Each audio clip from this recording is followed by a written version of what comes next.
नमस्कार, केटीभी समाचारमा यहाँहरूलाई स्वागत। सर्वप्रथम आजका प्रमुख समाचारहरू। राज्यपालद्वारा अनित थापालाई गरायो जिटिए चिफ एक्जिक्युटिभको शपथ ग्रहण। 3 दिनको पहाड भ्रमणपछि मुख्यमन्त्री ममता ब्यानर्जी फर्किन् कोलकाता। 2020 को एउटा जघन्य हत्याको मामिलामा दोषी बोना लेप्चालाई कालेबुङ सेसन कोर्टद्वारा आजीवन कारावासको सजाय। आन्दोलनकालमा घर जलाएको मामिलामा 7 जनालाई कोलकाता उच्च न्यायालयद्वारा दियो जमानत। कालेबुङका 13वटा समष्टिका विगत जिटिए चुनावमा स्वतन्त्र उम्मेद्वारको रूपमा खडा भएका पराजित उम्मेद्वारहरूको बैठक सम्पन्न। सत्तामा नपुगे पनि जाति र माटोको निम्ति काम गर्ने विकी सुब्बाको भनाई। अनि कालेबुङ वन महोत्सव विविध कार्यक्रमको साथ सम्पन्न।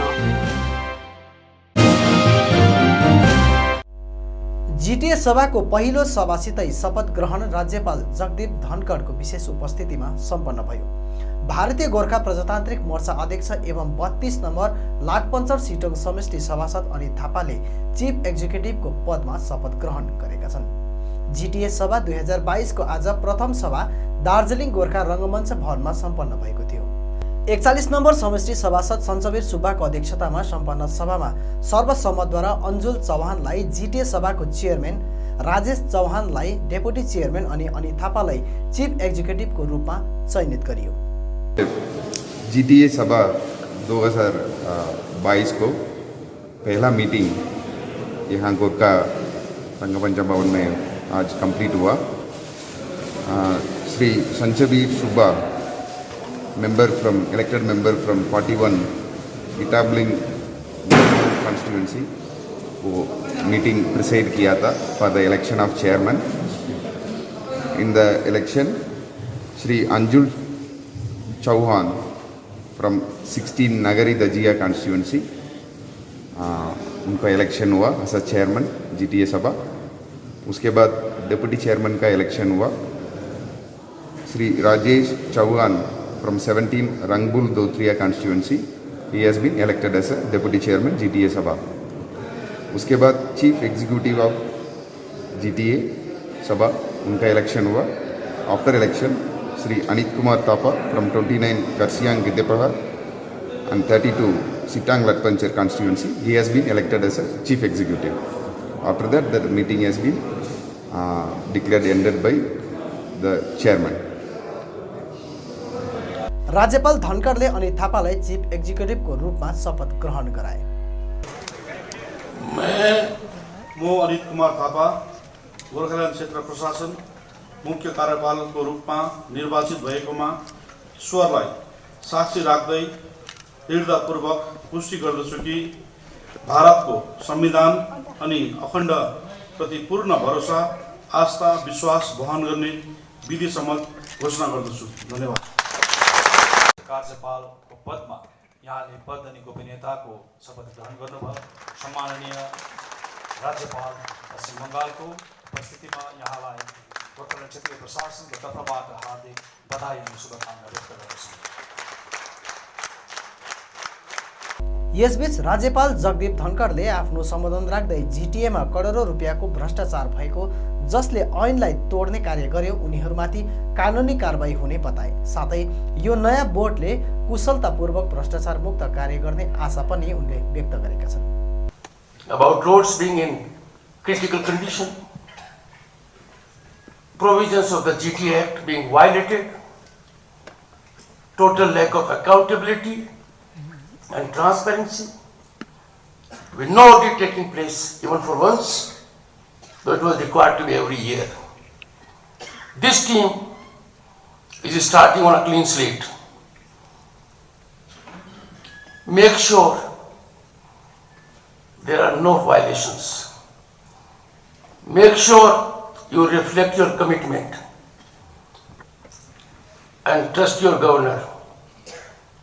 All that has happened in past with respect to violation of financial rules, reported corruption,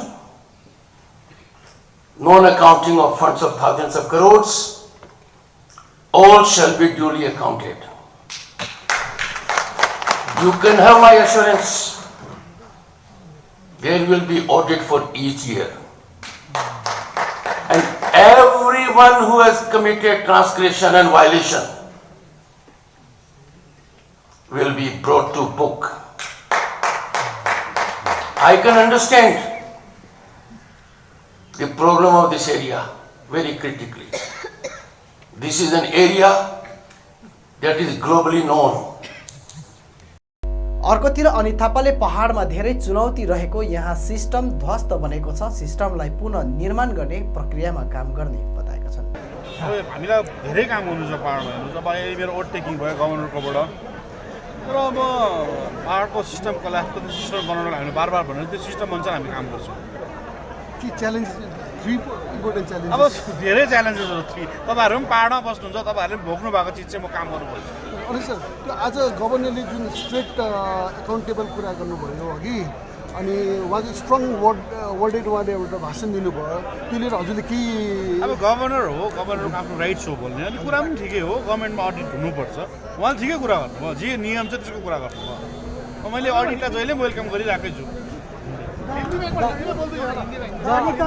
आज आप लोग पहले रिएक्शन क्या रहेगा? अभी देखिए पहाड़ में ओवरटेकिंग के बाद बहुत चैलेंजेस है। 4 दिनपछि राज्यकी मुख्यमन्त्री ममता ब्यानर्जी पहाडबाट कलकत्ता फर्केकी छन्। 4 दिनपछि राज्यकी मुख्यमन्त्री ममता ब्यानर्जी पहाडबाट कलकत्ता फर्किएकी छन्।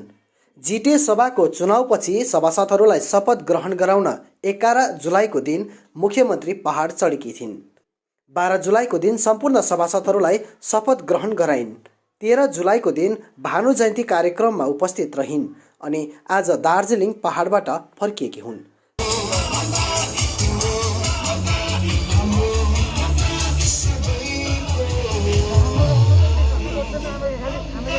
यसबीच मुख्यमन्त्रीले दार्जिलिङको केही ठाउँहरूको भ्रमण गर्दै मानिसहरूसित सिधा सम्पर्क गरिन्। कहीँ नानीहरूलाई आफ्नै हातले पुच्का बनाएर खुवाए भने एउटा पसलमा पसेर उनले वयोवृद्धसित मोमो समेत बनाएकी थिइन्। अर्कोतिर 13 जुलाईको दिन आसामका मुख्यमन्त्री हेमन्त बिश्व शर्मा अनि राज्यपाल जगदीप धनखड दार्जिलिङ आएका समय दार्जिलिङको राजभवनमा लगभग 3 घण्टा समेत बैठक गरेकी थिइन्। तर आजको जिटिए सभा 2022 को पहिलो सभामा भने मुख्यमन्त्रीले भाग लिएनन्। दार्जिलिङबाट अपराह्न उनी फर्किएकी हुन्। मुख्यमन्त्री दार्जिलिङबाट खर्साङको रोहिणी रोड भएर बागडोगरा विमानस्थल पुगेकी छन्, जहाँ पत्रकारहरूलाई उनले आफ्नो निम्ति पहाड समतल एउटै रहेको, पहाडमा उन्नति हुँदैछ, रोजगार हुँदैछ, उत्तर बङ्गाल, दक्षिण बङ्गाल, पश्चिम बङ्गाल सबै समान रहेको बताएकी छन्।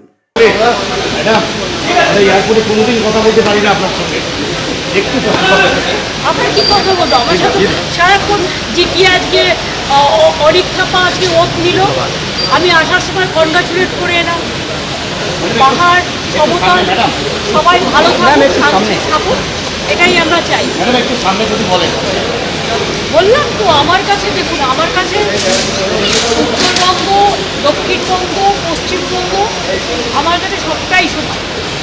সবাই ভালো থাকুক, শান্তিতে থাকুক, চাকরি বাকরি বাড়ুক, এখানে বাড়ছে এবং হচ্ছে, আপনারাও সাহায্য করুন, খুব ভালো হবে। ম্যাডাম কালকে চায়ের কথা একটু যদি বলেন, কাল রাজ্যপালের সঙ্গে কাল তো ম্যাডাম মিটিং हुआ था। Just only 30 second.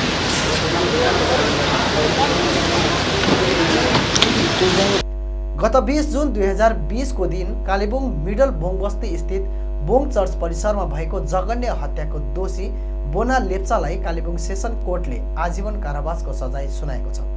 क्षेत्रवासी मार्चङ लामाको हत्याको आरोपमा पक्राउ परेका 48 वर्षीय बोना लेप्चालाई 2 वर्षको सुनवाईपछि बिहिबार कालेबुङ जिल्ला सेसन कोर्टले आजीवन कारावासको सजाय सुनाएको पब्लिक प्रोसिक्युटर प्रेम प्रधानले जानकारी दिएका छन्। र एक्जामिन गरे पश्चात कोर्टको फाइन्डिङ चाहिँ दुईटा सेक्सनमा केस सुरु भएको थियो है। पहिला 326 ग्रिभस इन्जुरी त थिँदै थियो, त्यो ग्रिभस इन्जुरी हो 300 र 307 एटेम्प्ट टु टेक लाइफ।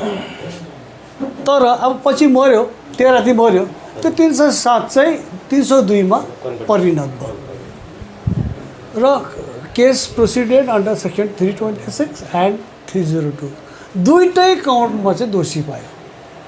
302 मा पनि पायो, 326 मा पनि पायो। र 302लाई पनि निहालेर हेरेर कोर्टले त्यसमा लाइफ इम्प्रिजनमेन्टको सजाय दियो प्लस इन डिफल्ट 1 वर्ष अझै बढ्छ 25,000 थियो। 326मा पनि हाइएस्ट पनिसमेन्ट 300 लाइफ इम्प्रिजनमेन्ट हो, त्यहाँ पनि हाइएस्ट पनिसमेन्ट दियो प्लस 25,000 इन डिफल्ट 1 वर्ष अझै। गोर्खाल्यान्ड आन्दोलन कालमा कालेबुङ निवासी जेएनएलएफ नेता मौरिस कालीकोटेको घर जलाइएको आरोपमा जेल पसेका कालेबुङका सामुएल गुरुङ लगायत 7 जनालाई कोलकाता हाइकोर्टबाट जमानत प्राप्त भएको छ। केही दिन अघि उनीहरूलाई दोषी ठहर गर्दै कलकत्ता उच्च न्यायालयद्वारा कारावासको आदेश जारी गरिएको थियो। उनीहरूको पुनः जमानतको निम्ति पुनः विचार याचिका दायर गरिएपछि आज न्यायालयबाट 7 जनालाई जमानतमा रिहाई गरिएको अधिवक्ता राजीव पराजुलीले बताएका छन्। अपिलको सुनवाई भइन्जेलका निम्ति 15 दिनमा उनीहरूले कालेबुङ चिफ जुडिसियल मेजिस्ट्रेटको अघि हाजिरी दिनुपर्ने भएको पनि अधिवक्ता पराजुलीले बताएका छन्। Honourable court of justice Tirthankar Ghosh बाट आज ती 7 जना व्यक्तिहरू सामेल गुरुङ, प्रभात तामाङ, बुड्ढा एलायस, अम्बर ध्वज र 4 जना दिदीबहिनीहरूको जो अस्ति कन्भिक्सनको पश्चात उहाँहरू कस्टडीमा हुनुहुन्थ्यो र उहाँहरूले बेल एप्लाई गरेर आज अनरेबल कोर्टले उहाँहरूलाई बेल 10,000 को जरिमानामा मुक्त गर्नुभएको छ। कुन शर्तमा? उहाँहरूलाई 2टा कन्डिसन इम्पोज गर्नुभएको छ। एउटा चाहिँ प्रत्येक फोर्टनाइट भनेको 15 दिनमा एकपल्ट चाहिँ लोकल सिजिएमको अगाडि till the disposal of appeal file गरिएको छ उहाँहरूद्वारा र अपिलको सुनवाई हुइन्जेलसम्मको लागि चाहिँ 15 दिनमा चिफ जुडिसियल म्याजिस्ट्रेट कालिम्पोङको अगाडि उहाँले हाजिरा दिनु पर्यो र 10,000 को जरिमाना चाहिँ जो ट्रायल कोर्ट छ त्यो एमपी एमएलए कोर्ट मयुब भवन सल्ट लेकमा त्यो बुझाइकन भोलि सायद उहाँहरू जेलबाट मुक्त हुन सक्नुहुन्छ। त्यहाँ एउटा प्रावधान छ कि कम्प्लेनेन्टले आफ्नो लयर पनि उहाँले राख्न सक्नुहुन्छ र सायद एडमिसन अफ अपिलको बेला पनि उहाँले आफ्नो लयर लगाएर तर उहाँले पब्लिक प्रोसिक्युटरलाई एसिस्ट गर्नुपर्ने हुन्छ र पब्लिक प्रोसिक्युटरकै थ्रुबाटै जो अब्जेक्सनहरू जे हुन्छ उहाँहरूको पक्षबाट गर्न सक्नुहुन्छ। जिटिए सभाको चुनावमा कालेबुङ जिल्लाको 13वटा समष्टिहरूबाट स्वतन्त्र उम्मेद्वारको रूपमा खडा भएर पराजित बनेका प्रार्थीहरूले आज पत्रकार सम्मेलन गरी जाति र मुद्दाको निम्ति एउटा मञ्चमा बसेर आगामी कामहरू गर्ने निर्णय लिएको घोषणा गरे। पत्रकार सम्मेलनलाई सम्बोधन गर्दै 33 नम्बर समष्टिका उम्मेद्वार रहेका विक्की सुब्बा अनि 35 नम्बर समष्टिका भूपेन्द्र राईले आफूहरूको हाल कुनै राजनैतिक दल बनाउने अथवा पार्टीमा सामेल हुने त्यस्तो कुनै सोच नरहेको बताएका छन्। र जिटिए भन्ने कुरा चाहिँ तपाईँलाई थाहै भएको कुरा एउटा समष्टि वाइज विकास गर्ने एउटा माध्यम मात्र हो, एउटा प्रशासनिक माध्यम भनौँ है। यसलाई अहिले हामीले त्यही नजरले हेरिरहेका छौँ है। जुन चाहिँ आज हामी सङ्गठित हुँदछौँ यो चाहिँ त्योभन्दा ठुलो कुरामा हामीले एउटा सोच राखेर गरेछौँ। यसमा चाहिँ हामी जातीय हितको निम्ति अघि बढ्नुपर्छ, आवाज बढ्नुपर्छ है। हामी एउटा जनहितको निम्ति एउटा आवाज बढ्नुपर्छ भन्ने कुराले चाहिँ हामी अघि बढिरहेका छौँ र हामीले अहिले जिटिएको जुन चाहिँ चुनावको विषय लिएर छ त्यसलाई अलग राखेर है हामीले एउटा मैले भन्न चाहेको तपाईले जुन चाहिँ चुनावको बेलामा बाचा राख्नु भएको थियो त्यो बाचा चाहिँ कसरी पुरा गर्नु हैन। बाचा भन्ने कुरा यस्तो हो, जति पनि हामीले सबभन्दा ठुलो कुरा है व्यक्तिगत मेरो हिसाबले गर्दाखेरि मैले प्राय मेरो समष्टिभरिमा यस्तो खालको बाचा राखेको छु जुन चाहिँ जिटिए अन्तर्गत हुनसक्ने बाचा है। तर त्यति बेला म सभासद भएर जानु सकेँ भने चाहिँ म यो गर्छु त्यो गर्छु भन्ने एउटा सीमित एउटा मैले बाचा बन्धन गरेको थिएँ है। र अब कुनै मेरो समष्टिबाट कुनै एउटा सभासद भएर जानुभएको छ है, उहाँ अब अभियसली म भएको भए यो गर्छ भनेको थिएँ मैले है। त्यो ठुलो कुरा थिएन, त्यो जाति हितको कुरा थिएन, एउटा समष्टिभित्र एउटा विकासको कुरा थियो है। र अब जब पनि कुनैले आएर मेरो समष्टिबाट कोही एउटा सभासद हुनुभयो है, भोलि विकास मेरो समष्टिमा आएर राम्रो काम गर्छ, विकासको काम गर्छ भने र त्यति बेला हामी कुनै एउटा राजनीतिक दलसँग सम्बन्धित छैनौँ। हामी राजनीतिक दलको हामी माथि रङ छैन है। राम्रो काम असल काम गर्छ, जनहितको काम गर्छ भने है अवश्य पनि उनीहरूले त्यति बेला हाम्रो काहीँ न काहीँ जरुरतको उनीहरूलाई अब महसुस हुन्छ भने हामी कोअपरेट गर्छौँ राम्रो कामको लागि होइन। फिलहाल त्यस्तो अहिले केही पनि सोच छैन। अहिले हामी खाली होइन अब हामी के अरे जनताको र जाति हितको निम्ति चाहिँ जनताको आवाज भएर अघि बढ्नुपर्छ भनेर एउटा हामीलाई लागेको छ र चाहिँ हामी सङ्गठित हुने प्रयास गरिरहेको छौँ। भयो हामीले सोचेको चाहिँ एउटा योपालि एउटा इतिहास कोरिन्छ, एउटा स्वतन्त्र उम्मेदवारहरूले स्वतन्त्र विचार लिएर होइन अगाडि बढ्छ, मतदाताहरूको यो हाम्रो जातीय हितको काम गर्छ भन्ने एउटा नयाँ इतिहास कोरिन्छ कि भन्ने एउटा सोचेको थियौँ। तर जब यो जितेर जाने मतदाताहरूले चाहिँ त्यो जन्मिँदा टुप्पा काटिजेको जस्तो भयो। त्यसले गर्दाखेरि मतदाताहरूको मनमा एउटा भरोसा, एउटा विश्वास भन्ने हराएर गएको देख्यौँ। त्यसले गर्दा हामी सङ्गठित हुनुपर्छ भन्ने स्थिति आइपर्यो। त्यसले गर्दा नै हामी आज सङ्गठित हुने प्रयासमा छौँ। हामी सङ्गठित भइसकेका छौँ, तर सङ्गठित हुँदैछौँ। हाम्रो 13वटा समष्टिका जति पनि प्रतिनिधिहरू थिए, उम्मेदवारहरू थिए, स्वतन्त्र उम्मेदवारहरू साथसाथै अरू पनि यस्तै स्वतन्त्र विचार बोक्ने, यो जातीय हितको निम्ति अगाडि बढ्ने हाम्रो साथीहरू छन्, उहाँहरू जोडिँदैछन्। होइन, कालेबुङ सेन्ट्रिक होइन, यसलाई हामी भन्दैछौँ, यसलाई हामी यो पहाडलाई नै एउटा सङ्गठित बनाउने। किनभने तपाईँले देखिहाल्नु भयो, जो जितेर जाने जनमत पाउने दलहरू छन्, तीभन्दा बेसी मत यी स्वतन्त्र उम्मेदवार जो हारे तापनि स्वतन्त्र उम्मेदवारको बिचमा छ। अनि उनीहरूले चाहिँ उनीहरूको आवाज चाहिँ कसले बोक्ने भन्दाखेरि एउटा मञ्च तयार हुनुपर्छ भन्ने खालको देखा पऱ्यो यहाँनिर। त्यसले गर्दाखेरि हामी अहिले चाहिँ सङ्गठित हुने प्रयासमा छौँ। हामी सङ्गठित भइसकेपछि भोलिको दिनमा एउटा प्रारूप एउटा पाउनेछ, एउटा यसलाई भोलिको दिनमा पूर्ण यसले सायद मञ्च पाउनेछ, बनिनेछ।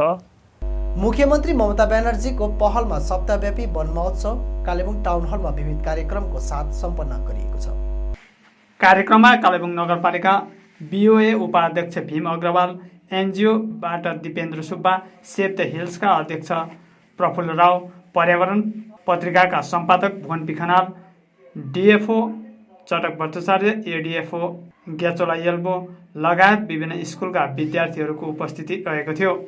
4वटा डिभिजनलाई लिएर विभिन्न कार्यक्रमको साथ टाउन हलमा उक्त उद्घाटन कार्यक्रम सम्पन्न गरिएको हो। कार्यक्रममा उपस्थित अतिथिहरूले सम्बोधन राख्दै वन जल जङ्गलको महत्त्व विषय प्रेरणादायी वक्तव्य राखेका थिए। यसरी नै सेभ द हिल्सका अध्यक्ष प्रफुल्ल रावले हिमाली क्षेत्रमा पहिरोको जोखिम रहेको हुनाले यसको जोखिम कम गर्न वन जोगाउनु पर्ने वृत्तचित्र मार्फत जानकारी साझा गराएका थिए।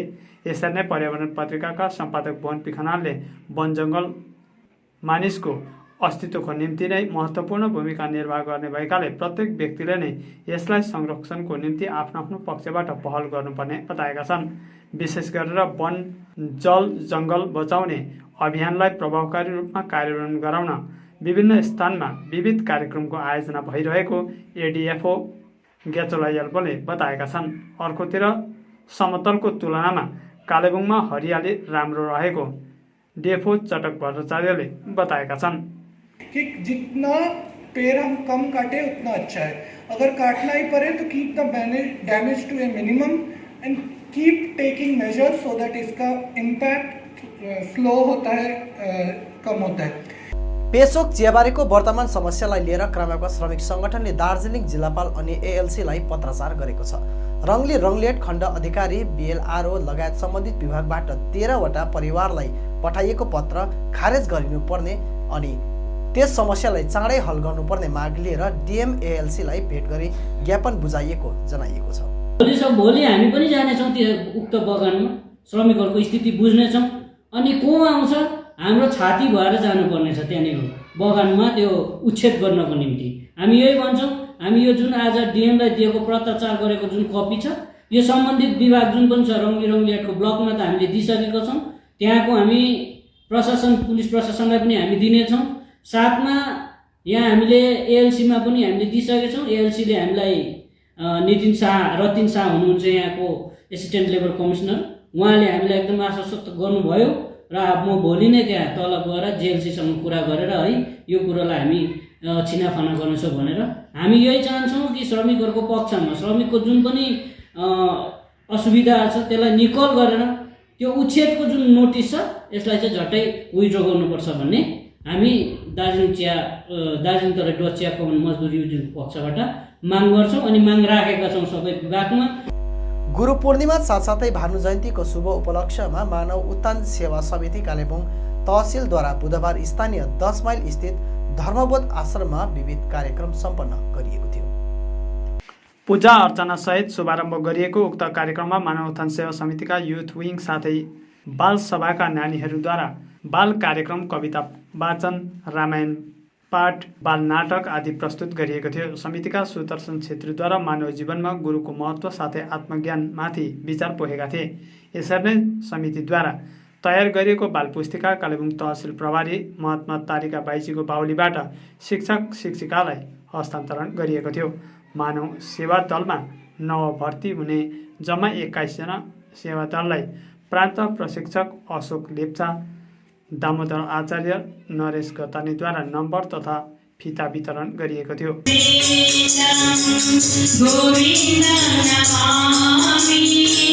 हामीलाई जुन आध्यात्मिक ज्ञान प्राप्त गर्यौँ हामीले हैन, अनि त्यो ज्ञान लिए पश्चात हाम्रो जीवनमा हामीले आफूलाई परिवर्तन गरेर आज समाजलाई अनि विश्वलाई एउटा परिवर्तन गर्ने गुरु महाराजजीको जुन उद्देश्य छ त्यो उद्देश्यलाई नै आत्मसात गरेर आजको दिन बडो धुमधामसँगले हामीले गुरु पूर्णिमा साथै भानु जयन्ती पालन गर्न सक्यौँ।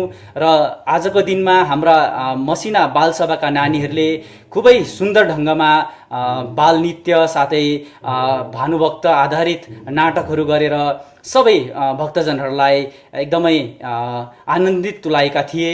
हवस् त दर्शकवृन्द, यो थियो आजका हाम्रो समाचार। भोलि फेरि हामी अन्य समाचारहरूको साथमा उपस्थित हुनेछौँ। तबसम्मका लागि म लगायत सम्पूर्ण केटिभी समाचार टोलीलाई बिदा दिनुहोस्। नमस्कार।